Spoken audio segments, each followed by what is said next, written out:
My childhood best friend beat me down, while my wife of 23 years stood by and watched. I disappeared for 2 years, and when I returned, I discovered he'd stolen my business, forged documents in my name, and my wife had a history I never knew about. My youngest daughter's DNA test. Game changer. My name is Nash Carmichael. I'm 52 years old, and 2 years ago, Kyle Fletcher and his crew beat me bloody in my own driveway, while my wife stood there watching with something that looked disturbingly close to satisfaction on her face. I left town that night with a busted jaw, 3 broken ribs, and the kind of humiliation that burns itself into your soul. But I didn't stay broken. I rebuilt myself, piece by piece, and now I'm back. The old Chevy pickup rumbled as I pulled onto Maple Street, my hands gripping the wheel tighter than necessary. Everything looked smaller than I remembered. The houses, the trees, even the problems that once seemed insurmountable. 2 years away will do that. Give you perspective. Or maybe just distance. I parked 3 houses down from what used to be my home. The white 2-story looked tired, paint peeling near the gutters, grass a bit too long. Nicole never was one for yard work. That was always my job, along with fixing everything that broke, paying every bill that came due, and apparently being blind to what was happening right under my nose. A bike lay sideways in the driveway. Emma's, probably. My youngest will be 5 now. 5 years old, and I'd missed 2 of them. The thought made my chest tighten. Malcolm was 23, somewhere overseas with the Marines, probably still thinking his old man was a coward who ran away. And Madison, 16 now, the age when girls need their fathers most, and I'd been gone. I reached the door handle, then stopped. Through the living room window, I could see movement. Nicole passed by, phone pressed to her ear, laughing at something. She looked good, better than she had any right to, considering what she'd done. Hair shorter now, highlighted. New clothes. I wondered who was paying for all that, since I knew damn well the joint account I'd been funding for years was nearly empty when I left. My phone buzzed. A text from my lawyer. Remember, just observe today. Don't engage. We need documentation, not confrontation. Easy for him to say. He wasn't the one who'd been betrayed by his wife and best friend. Yeah, best friend. Kyle and I went back to elementary school, played football together, stood up at each other's weddings. He knew everything about me, every weakness, every pressure point, and he'd used that knowledge like a weapon, turning my wife against me one whispered lie at a time. The front door opened. Emma ran out, all blonde pigtails and pink sneakers, chasing after a neighbor's cat. She'd grown so much. I felt something break inside my chest, something that had nothing to do with those ribs Kyle's buddies fractured. Behind her, Nicole appeared on the porch, arms crossed. She looked tired despite the new hair and clothes. Good. She should be tired. Tired of lying, tired of pretending, tired of whatever game she and Kyle had been playing with my life. I didn't get out of the truck. Not yet. I just watched my youngest daughter play, memorizing every laugh, every movement. This was why I came back. Not for revenge, though that would be sweet. Not even for Nicole, though we had 23 years of history between us. I came back for my kids. For the truth. And maybe, just maybe, to show everyone in this town that Nash Carmichael wasn't the broken man who'd crawled away 2 years ago. The man who came back was someone different entirely. I waited until Nicole and Emma drove off before I started the truck. No sense in making this harder than it needed to be. Today wasn't about confrontation. It was about getting the lay of the land, figuring out who knew what, and most importantly, reconnecting with the business contacts I'd left behind. 20 minutes later, I pulled up to Gerald Hutchinson's estate on the north side of town. The man had more money than sense, collected vintage cars like some guys collected baseball cards, and paid premium rates for quality diesel work. Before everything went sideways, I'd been his go-to guy for engine restoration. Now I was about to find out if that relationship had survived my absence. The gate was open, so I drove straight up to the main garage, a building bigger than most people's houses. Gerald stood outside in his usual uniform, khaki pants, polo shirt, and a cigar that probably cost more than my weekly grocery bill. He looked up as I climbed out of the truck, and his face went through about 5 different expressions before settling on something between surprise and amusement. Nash Carmichael, he said, taking the cigar out of his mouth. Heard you were dead. Heard that rumor myself. Turned out to be exaggerated. He laughed, a deep belly laugh that made his considerable gut shake. I'll bet. Come here, You stubborn son of a gun. He pulled me into a hug that smelled like expensive tobacco and old money. Gerald never cared much for small-town gossip, which was probably why we'd always gotten along. So, he said, stepping back and giving me a once-over. You back for good, or just passing through? Depends on the day you ask me. Fair enough. He gestured toward the garage. Well, since you're here, mind taking a look at the '68 Duramax I picked up last month? Guy who's been working on it says the engine's shot, but I think he's full of it.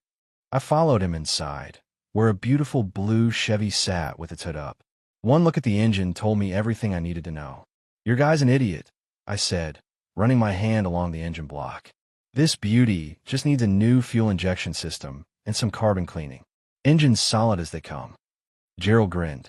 That's what I thought. So, you taking jobs again? Might be. Depends on the terms. Terms are simple. You fix my trucks. I pay you stupid amounts of money, and I don't ask questions about why you disappeared for 2 years. I met his eyes. You already know why I disappeared. His expression sobered. Yeah, I heard things. Kyle Fletcher's been running his mouth all over town about how you went crazy, attacked him, had to be subdued for everyone's safety. He spat the word like it tasted bad. Load of garbage, if you ask me.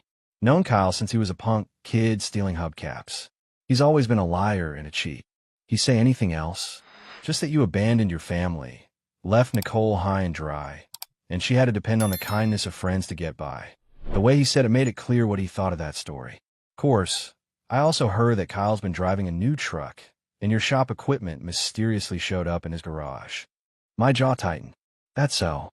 That's so. And I heard Nicole's been real cozy with him, though she tells everyone they're just friends.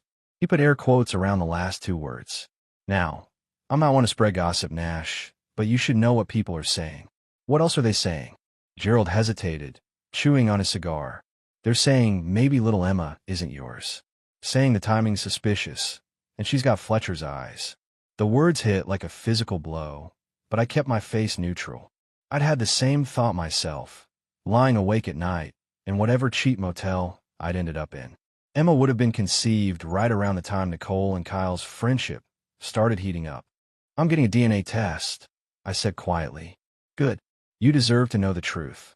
He clapped me on the shoulder. Look, you want this job or not? Because I've got 4 more trucks that need work, and I'd rather give the business to you than that hack who's been overcharging me. I'll take it, but I need to set up shop first. Don't have access to my old equipment. Use my garage. I've got more tools than I know what to do with. We'll work out the details. I nodded, grateful for the lifeline. Appreciate it, Gerald. Don't mention it. Just do me a favor. What's that? Whatever you're planning with Kyle Fletcher, make sure I get a front row seat. 3 days into working at Gerald's garage, I decided it was time to face the dragon.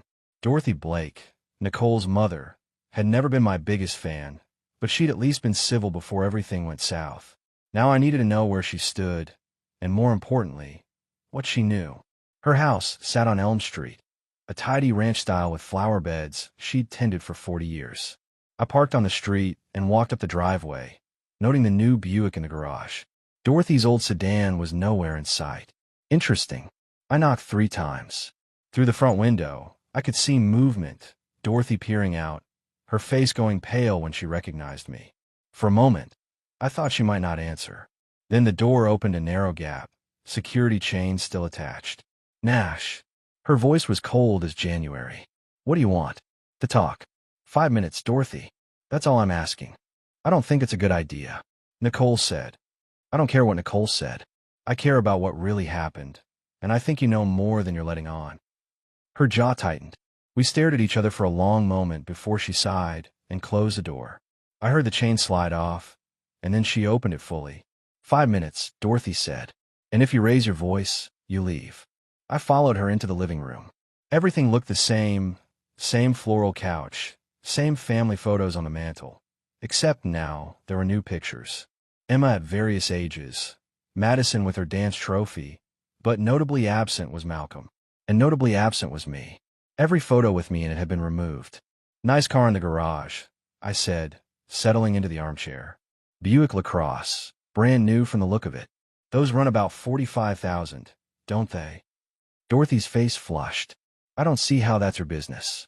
It's my business when my mother-in-law suddenly has luxury cars she couldn't afford on her pension. Let me guess, Kyle bought it for you. Kyle has been very generous to this family while you were off doing God knows what. I was off recovering from the beating Kyle and his buddies gave me. The one Nicole watched happen and did nothing to stop. Dorothy's hands trembled slightly, but her voice stayed firm. That's not how Nicole tells it. She says you attacked Kyle in a jealous rage, and he was defending himself. And you believe that. I believe my daughter. I leaned forward. Dorothy, you've known me for 25 years. You really think I'm the kind of man who'd attack someone unprovoked? She looked away. People change. Yeah, they do. Like Nicole changing from a faithful wife to someone who'd let her lover beat her husband unconscious. I pulled out my phone and opened a medical record from the ER that night. Fractured jaw, broken ribs, concussion. This is what self-defense looks like, apparently. Dorothy stared at the photo, her face going white. I didn't know it was that bad. Because Nicole didn't tell you. What else hasn't she told you? She was quiet for a long moment. When she finally spoke, her voice was barely a whisper. There'd been other men. Before Kyle. My stomach dropped. What? I found out by accident, about 6 years ago. Some man called the house looking for her, said things that made it clear they'd been involved. When I confronted Nicole, she broke down, said it was a mistake, that it meant nothing. She begged me not to tell you. And you didn't. You were happy, Dorothy said, and now there were tears in her eyes. You and the kids were happy, and I thought it was over, that she'd learned her lesson. But then there was another one, 3 years ago. A trainer at her gym. I felt like I'd been punched in the gut. How many, Dorothy? How many times did my wife cheat on me while you said nothing? I don't know. I stopped asking. She wiped her eyes. I told myself it was better for the children, better for everyone if the marriage stayed intact. But after you left, things got worse. Kyle's always around, always spending money on her and the girls. And Emma. What about Emma? Dorothy met my eyes, and I saw fear there. Nicole won't let me be alone with her. Says Emma needs stability, but I think, Nash, I think she's afraid I'll tell you the truth. Which is, that Emma might not be yours. The timing. Nicole was with Kyle around the time she would have conceived. I tried to ask her about it once, and she nearly threw me out of her house. I stood up, my hands shaking with rage. Not at Dorothy, but at the woman who'd built our entire life on lies. I'm getting a DNA test. Already talked to my lawyer about it. Kyle won't like that. Kyle can go to hell. This is about my daughter. If she is my daughter, am I right to know the truth? Dorothy nodded slowly. For what it's worth, Nash, I'm sorry. I should have told you years ago. I was just afraid. Afraid of what? Of Nicole. Of what she'd do if I betrayed her. She looked at me with sad, tired eyes. My daughter isn't who I thought she was. And I don't know if she ever was. Getting a DNA test without Nicole's cooperation wasn't easy, but it wasn't impossible either. My lawyer, Frank Dobson, laid out the options during our meeting at his downtown office. You can petition the court for a paternity test, Frank said, sliding a document across his mahogany desk. He was 63, silver-haired, and had a reputation for being ruthless in family court. Given that you're listed on the birth certificate, and you've been paying child support. Wait, what child support? I haven't paid a dime. Frank's eyebrows rose. According to the county records, you've been paying $1,500 a month since you left. Regular automatic withdrawals from an account in your name. I felt my blood run cold. I closed all my accounts when I left town. Show me. He turned his computer monitor toward me. There it was, a checking account at Riverside Federal Bank, opened 3 months after I left, with my name and social security number. Monthly deposits of $2,000, followed by automatic withdrawals of $1,500 to Nicole Carmichael, labeled child support. That's fraud. I said, my voice tight. I never opened that account. Then someone opened it using your identity. The deposits are coming from Fletcher's Auto Body, Kyle Fletcher's business.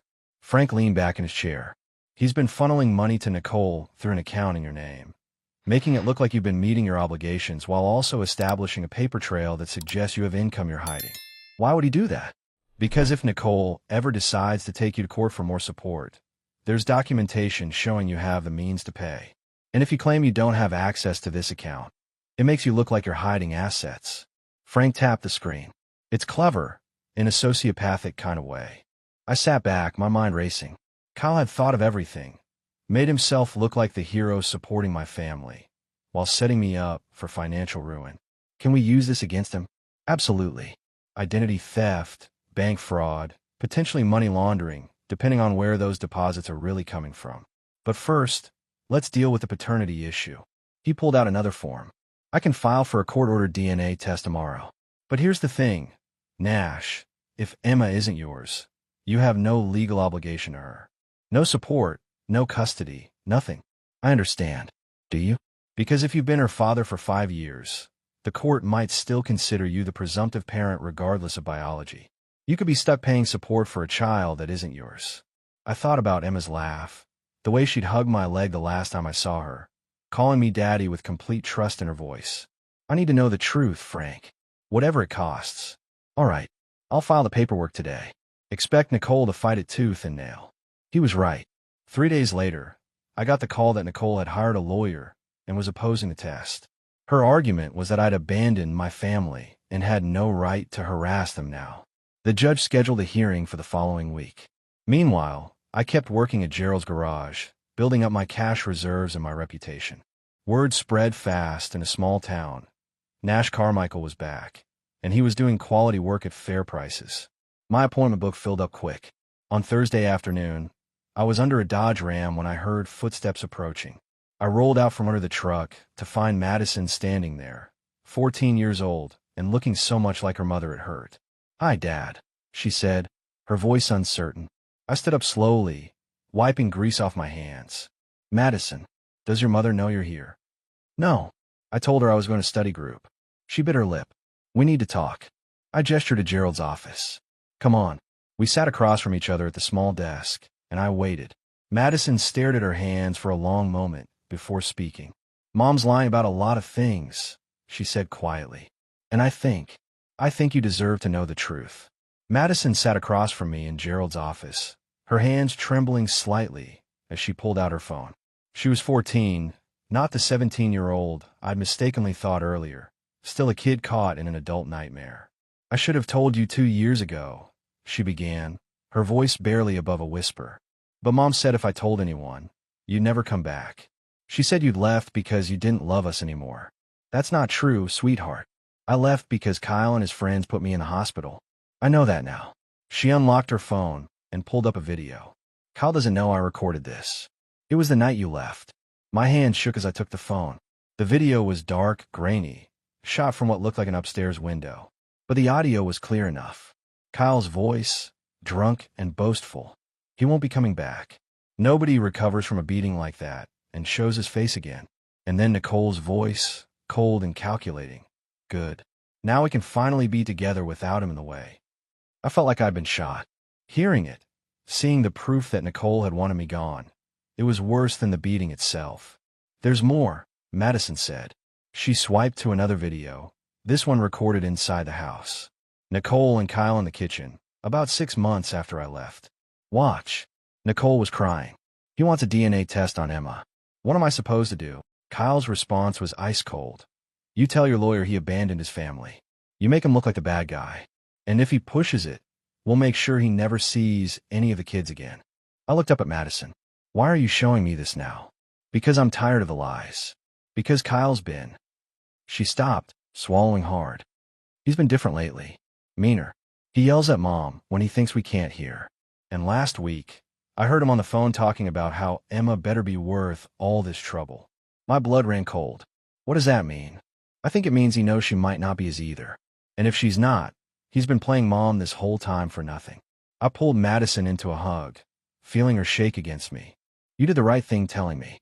I promise I'm going to fix this." "What about Emma?" "Dad, what if she's not yours?" I thought about my youngest daughter, her blonde pigtails and bright smile. Then she's still the little girl who needs protecting. Biology doesn't change that. Madison pulled back, wiping her eyes.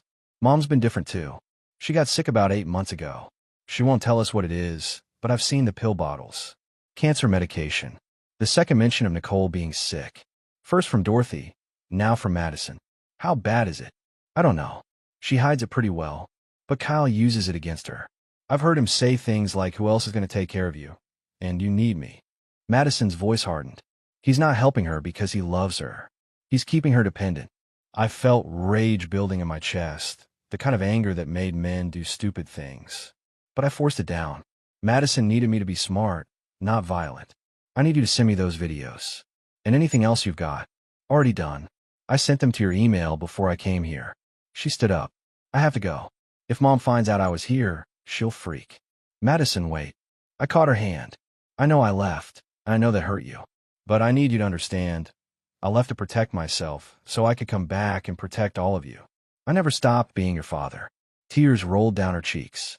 I missed you, Dad. Every single day. I missed you too, baby girl. And I'm not leaving again. Not ever. After she left, I sat in the office for a long time, watching those videos over and over. Nicole and Kyle had conspired to drive me away, to take everything I'd built, to destroy my relationship with my children. And they'd used my absence to poison my kids against me.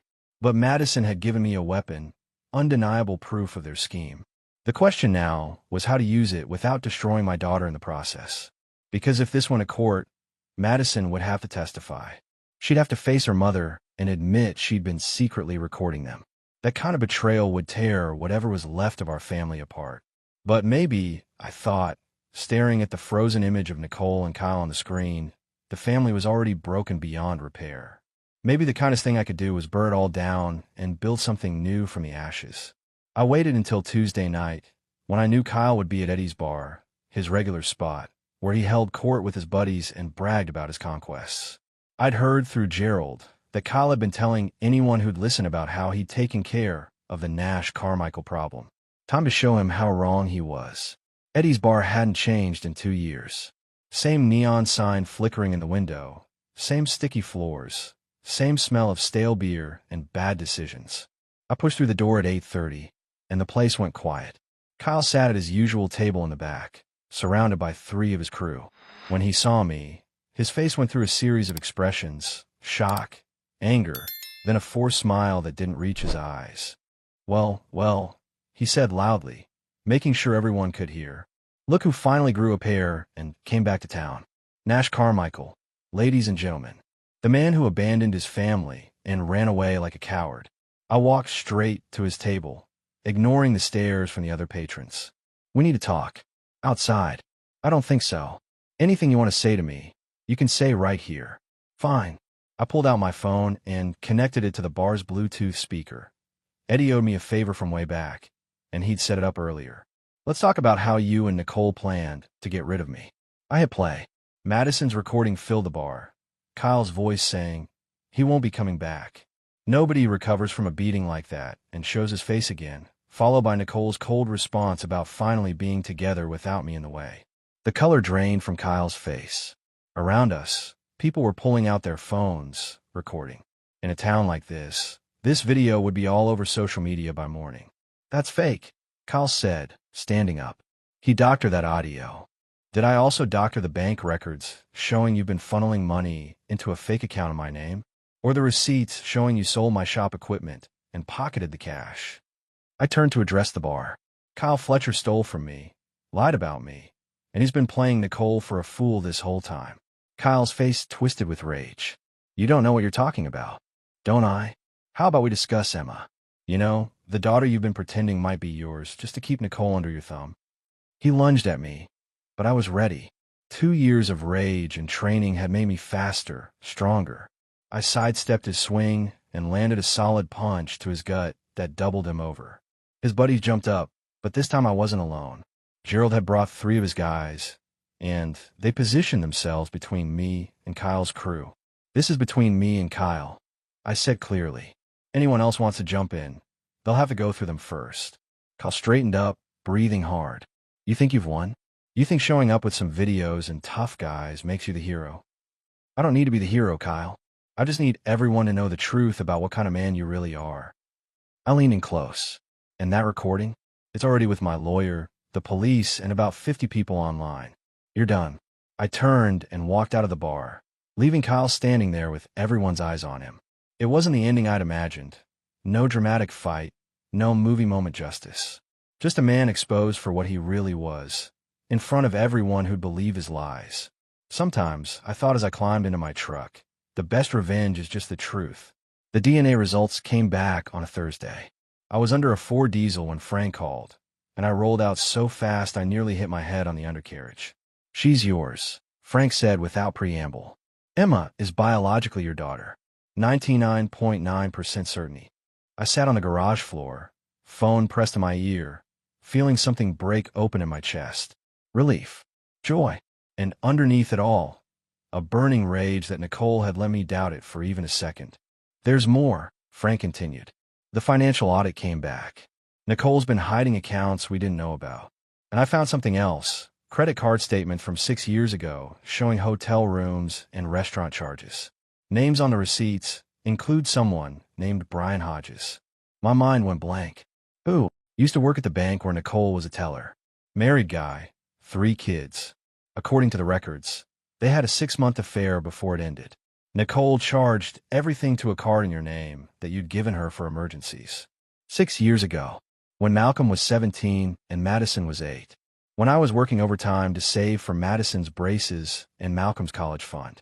There's another one, Frank said, his voice grim. 3 years ago.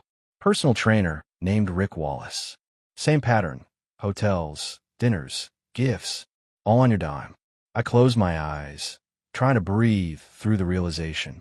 Nicole hadn't just cheated once. She'd been doing it for years, and I'd been too busy working to notice. Or maybe I hadn't wanted to notice. How many, Frank? How many men were there? That I can document? 3 before Kyle. But there might be more. I thought about Dorothy's words. I stopped asking. She'd known. She'd known her daughter was a serial cheater, and she'd kept quiet to preserve the illusion of a happy family. What do we do with this information? We use it. In court, it establishes a pattern of behavior. It shows Nicole's been lying and manipulating for years. Combined with the forged signatures and the stolen money, we can push for full custody of Emma and supervised visitation only. What about Madison and Malcolm? They're old enough to choose. Malcolm's 23 and overseas, so he's out of the equation. Madison's 14. The court will listen to her preference, especially given that she's been living in an unstable environment. I stood up, my legs shaky. Set it up. I want a custody hearing as soon as possible. Nash, there's something else you should know. I got a call from Kyle's lawyer this morning. Apparently, that video you played at Eddie's bar went viral. Kyle's losing clients, his reputation's in the toilet, and he's talking about suing you for defamation. Let him try. Every word on that recording was true. That's what I told his lawyer. But be careful. Cornered animals are dangerous. After I hung up, I called Madison. She answered on the second ring. Dad, Emma's mine. The test came back positive. I heard her exhale in relief. I'm glad. I really am. Madison, I need to ask you something, and I need you to be honest. Did you know about the other men? The ones before Kyle? Silence stretched between us. Finally, she spoke, her voice small. I knew about the trainer. I saw them together once at the gym. Mom told me it was just a friendship, that I was imagining things. I wanted to believe her. That wasn't your fault, sweetheart. None of this is your fault. Dad, there's something else. Malcolm called me last night from overseas. He's coming home early. His deployment got cut short because of some injury. Nothing serious, he said, but enough to send him back stateside. He'll be here next week. My heart clenched. Malcolm, who thought I was a coward.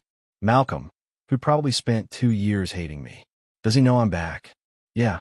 I told him everything, the videos, the DNA test, all of it. He didn't say much, just that he needed to see for himself what was really going on. How did he sound? Angry. Confused. But Dad, I think he wants to believe you. He just needs proof that you're not the man Mom made you out to be. After we hung up, I sat in the garage, surrounded by the smell of motor oil and metal, thinking about my son coming home. Malcolm had always been the one who believed in truth and justice. It's why he joined the Marines. If I could make him understand what really happened, maybe there was hope for rebuilding what Nicole had destroyed. But first, I needed to prepare for war. Because the custody battle was just beginning, and Nicole wasn't going to go down without a fight. Malcolm came home on a Tuesday, walking into Gerald's garage like he'd never left. 6 feet tall, military fit, with the kind of bearing that came from serving in combat zones. But his eyes, my eyes, Nicole always said, were harder than I remembered. Dad, he said, no emotion, just acknowledgement. Son, I set down my wrench and wiped my hands on a rag. Madison said he got hurt. Shrapnel in the shoulder. Nothing serious. They're sending me home for medical leave and evaluation. He looked around the garage. This where you're working now? Gerald's letting me use his space until I can set up my own shop again. Kyle sold off all my equipment. Malcolm's jaw tightened. Yeah, Madison told me about that. Told me a lot of things. We stood there, the weight of 2 years hanging between us. Finally, Malcolm pulled out his phone and held it up.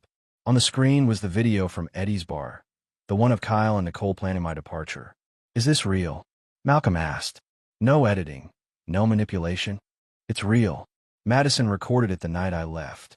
And you didn't tell anyone because I was in the hospital with a fractured skull, broken ribs, and no one who'd believe me over Kyle Fletcher. His cousin's a deputy, his uncle's on the county board. I tried to press charges, and they made it disappear. I met his eyes. I left because staying meant either taking another beating or doing something that would land me in prison.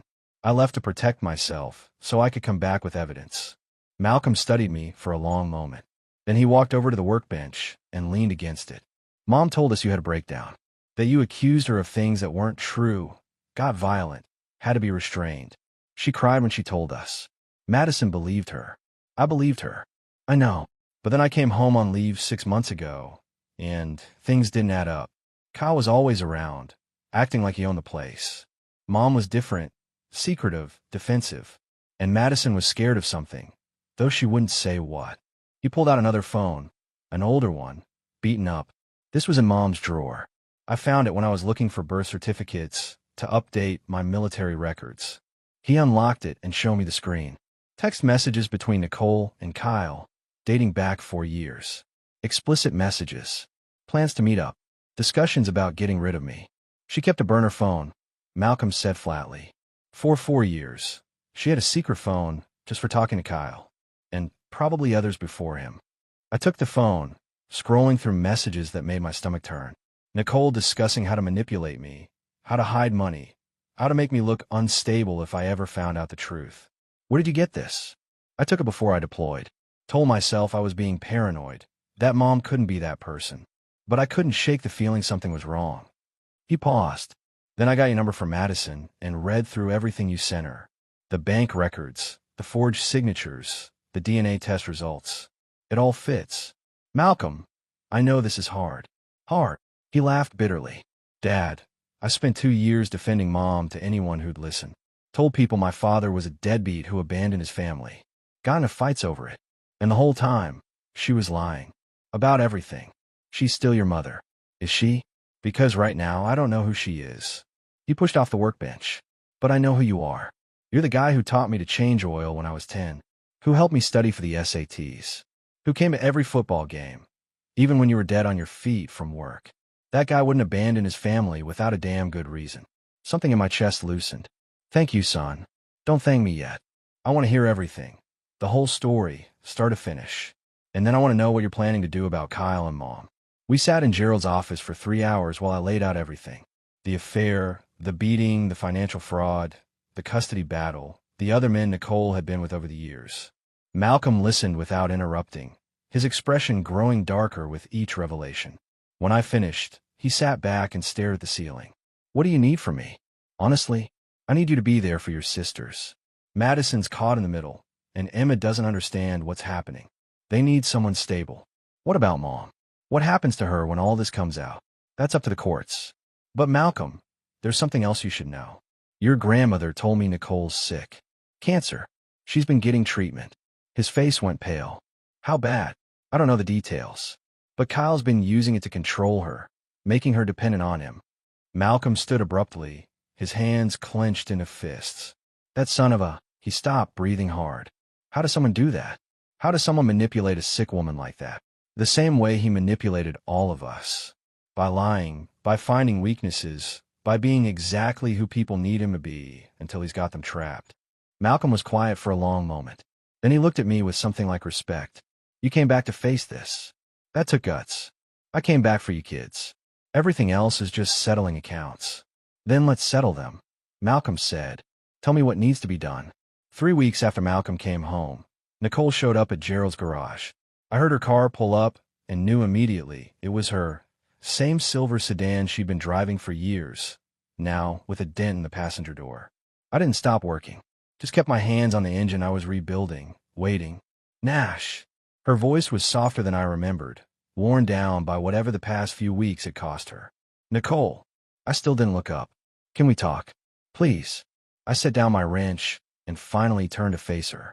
She looked terrible, thinner than ever, her skin sallow, dark circles under her eyes. The cancer treatment was eating her alive, and, for a moment, I felt something like pity.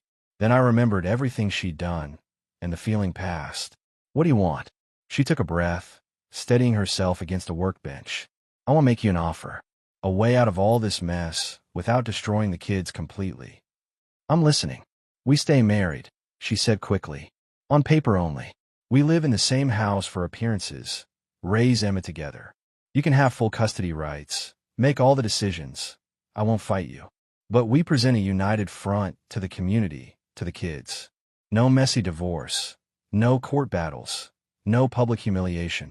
I stared at her, genuinely shocked. You want an open marriage? I want peace, Nash. I'm tired of fighting. I'm tired of Kyle. Tired of the lies. Tired of everything. She looked at me with something like desperation. You can see whoever you want. I won't interfere with your life. I need stability while I'm going through treatment. And the kids need to see us together, even if it's just pretend. You're serious. Completely. Think about it. No lawyers, no custody battle, no dragging Madison and Emma through court. We just coexist, like roommates who happen to share children. I walked closer, studying her face. And what about Kyle? Kyle's gone. He left town after you played that video. His business collapsed. His reputation's destroyed. I haven't heard from him in 2 weeks. Her voice wavered slightly. Turns out when things get hard, he's not so interested in sticking around. Imagine that, I said dryly. I deserve that. She looked down. I deserve a lot worse than that, actually. Nash, I know I can't fix what I broke. I know you'll never trust me again, never love me again. But I'm asking you to consider this for the kids. Madison needs both her parents. Emma needs stability. And Malcolm. She stopped. Malcolm told me he wants nothing to do with me unless I make this right. This is the only way I can think of to do that. I let the silence stretch between us, watching her squirm. Part of me wanted to say yes, just to see her face when I said no. But another part, the part that was tired of fighting, tired of anger, tired of 2 years of living for revenge, actually considered it. No, I said finally. Her face fell. Nash, please. No, I repeated, more firmly. I'm not going to live a lie for the rest of my life, Nicole. I'm not going to pretend we're something we're not just to make you comfortable. You made your choices. Now you get to live with the consequences. So, you're going to destroy me? Take everything. Leave me with nothing while I'm sick and dying. I'm going to divorce you and fight for custody of Emma. I'm going to make sure every fraudulent charge, every forged signature, every lie is documented and presented to a judge. And then I'm going to rebuild my life without you in it. I stepped closer. But I'm not going to destroy you, Nicole. You did that all by yourself. She started crying then. Real tears. Not the manipulative kind I'd seen her use 1,000 times before. I'm scared, Nash. I'm so scared of being alone. You should have thought about that before you let Kyle Fletcher into our bed. Before you cheated on me with Brian and Rick and God knows who else. Before you stole from me and lied to our children. My voice was cold, final. You're not scared of being alone, Nicole. You're scared of facing who you really are without someone else to blame. She wiped her eyes, some of the old steel returning to her spine. Fine. If that's how you want it, we'll do this the hard way. But don't expect me to go down without a fight. I'd be disappointed if you did. After she left, Malcolm came out from the office where he'd been listening. He walked over and stood beside me, both of us staring at the empty space where her car had been. That took guts, he said, saying no to the easy way out. The easy way usually isn't the right way. She's going to make the custody battle hell. You know that? Yeah, but at least I'll be able to look myself in the mirror when it's over. Malcolm nodded slowly. For what it's worth, Dad, I'm proud of you. Not a lot of men would have done what you did. Coming back, facing everything, refusing to take the coward's path. I learned from the best, I said, thinking of my own father, who taught me that integrity mattered more than comfort. So what now? Now we fight. We win custody of Emma. We make sure Madison's safe. and we start over. Build something better than what we had before. Sounds like a plan, Malcolm said. And Dad, I'm with you. Whatever you need. 4 months later, I stood in the county courthouse listening to Judge Rebecca Hamilton read her decision. Nicole sat across the courtroom with her lawyer, looking smaller somehow, diminished by months of treatment and the weight of her own choices.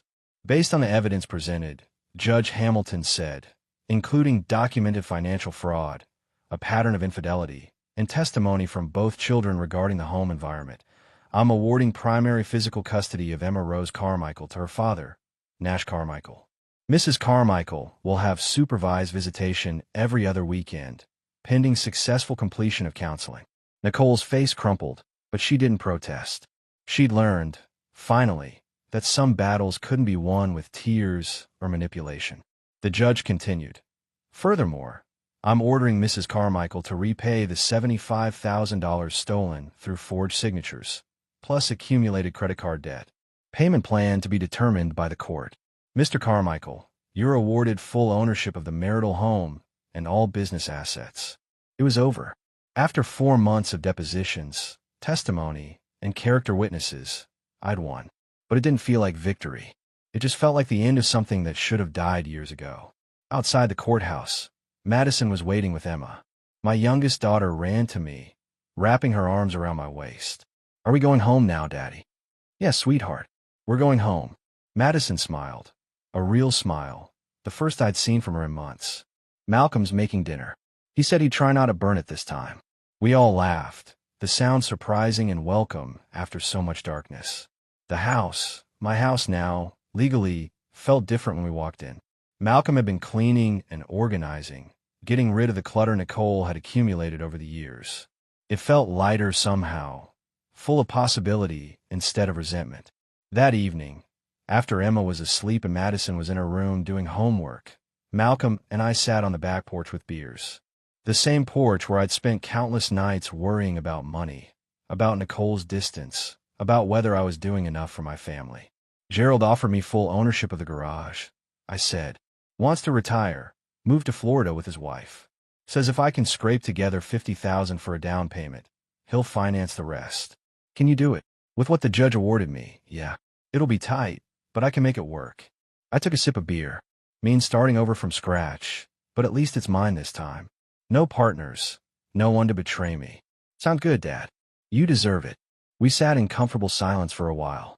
Then Malcolm cleared his throat. I met someone, he said, at the VA hospital where I've been doing physical therapy for my shoulder. Her name's Vanessa. She's a nurse there, 28 years old.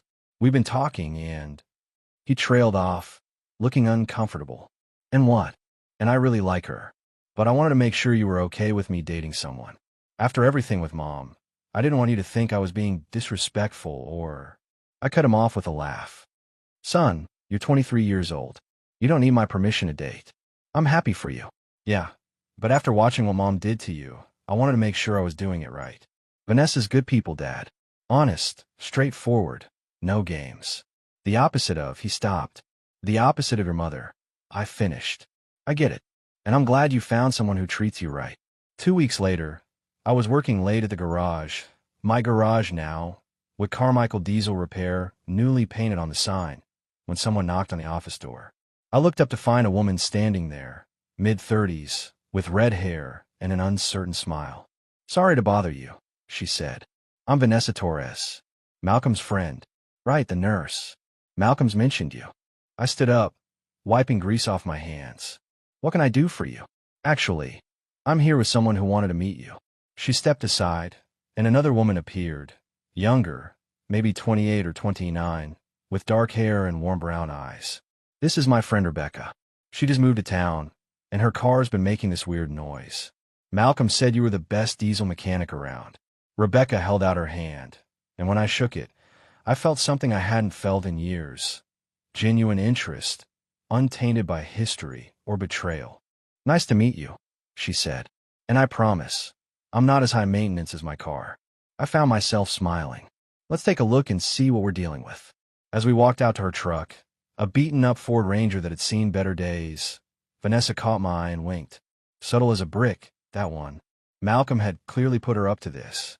But as Rebecca explained the issue with her engine, talking about torque and compression like she actually understood them, I realized I didn't mind the setup. For the first time in 2 years, I was looking forward instead of backward. The past was done. Nicole would always be Emma and Madison's mother, and we'd have to navigate that relationship carefully. Kyle was gone. Last I heard, he'd moved 3 states over, trying to outrun his reputation. The house was mine, the business was mine, and most importantly, my kids were mine. So, Rebecca said after I'd identified the problem, simple fix, just a loose belt and a clogged fuel filter. How much is this going to cost me? First-time customer discount, I said. I'll do it for parts only. Call it a welcome to town present. That's generous. Can I at least buy you coffee while you work? There's a shop across the street. I hesitated for just a moment, old fears and old wounds making me cautious. Then I looked at her open, honest expression and decided that maybe, just maybe, it was time to take a chance. Coffee sound good, I said. And just like that, a new chapter began.